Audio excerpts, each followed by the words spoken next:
ஸ்ரீ துர்கா ஷோடசநாம ஸ்தோத்திரம்.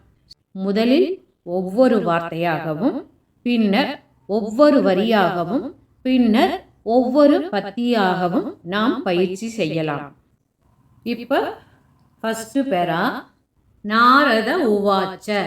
நாரத உவாச்ச துர்கா துர்கா நாராயணீ சானா.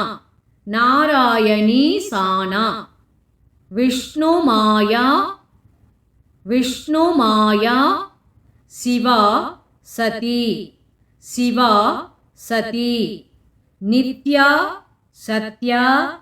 நித்யா சத்யா பகவதி. பகவதி சர்வாணி.